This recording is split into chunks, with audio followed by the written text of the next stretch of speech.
Okay, may adlaw mga binati o minahal o matalumnon. Welcome to my channel. Welcome to Iko TV News, ang channel sa kalambuan diri sa lungsod sa Mata.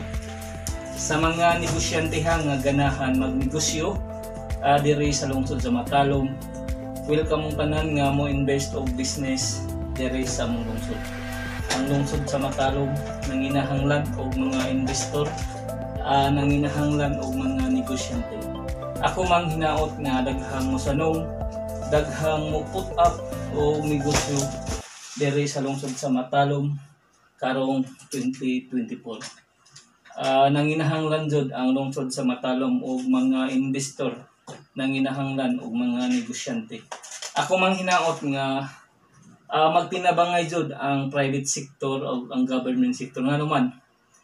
O magtinabangay jud guys, aduna joy impact sa atong lungsod.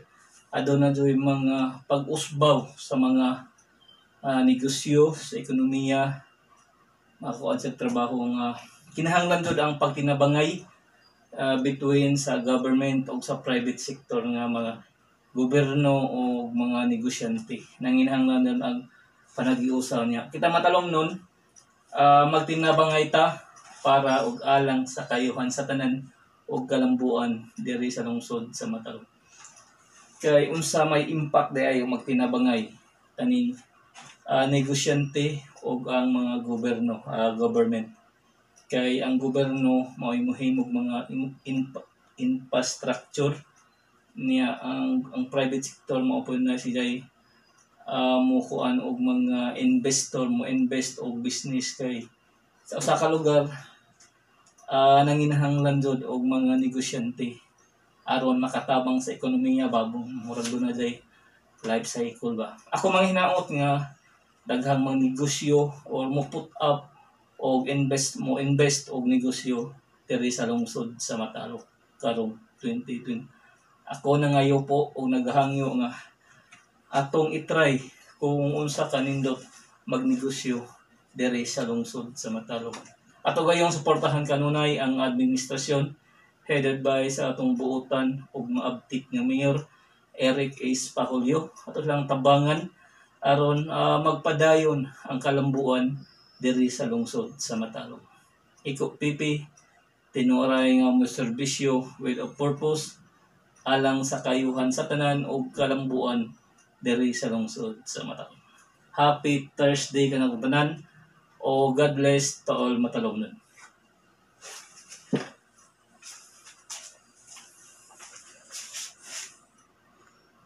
Ati og minahal kong Matalomnon, okay? Today is April 11, 2024. Katong ganahan mo palit og balot, ari lang ta sa Matalom Municipal Plaza guys. With chair ni pwede na tamo ni kalingkod. Sa mga negosyante di ay nga ganahan magnegosyo diri sa lungsod sa Matalom, welcome mong tanan nga mo invest og business diri sa mong lungsod.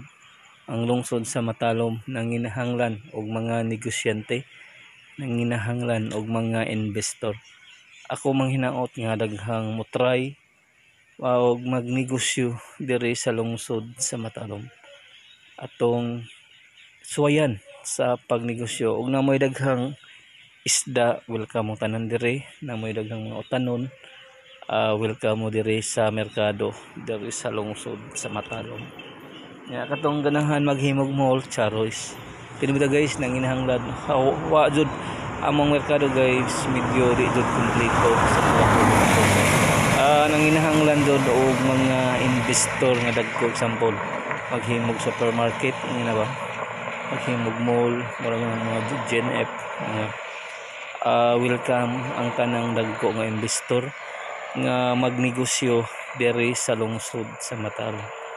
At ako nangayo po og nagahangyo nga atong itry sa pagnegosyo diri sa lungsod sa Matalom. Iko pipi tinuray nga mo serbisyo with a purpose alang sa kayuhan sa tanan og kalambuan diri sa lungsod sa Matalom.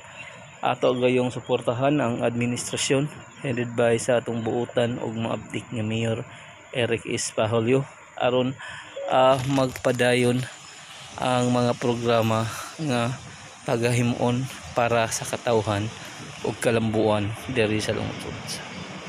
Palikon ko sa mga negosyante nga ganahan magnegosyo diri sa lungsod sa Matalom, welcome mong tanan nga mo invest og business diri sa lungsod.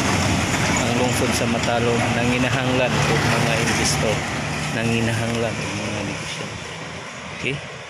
Iko pipi tinuray nga maserbisyo without purpose alang sa kayuhan sa tanan o kalambuan diri sa lungsod sa Matalom.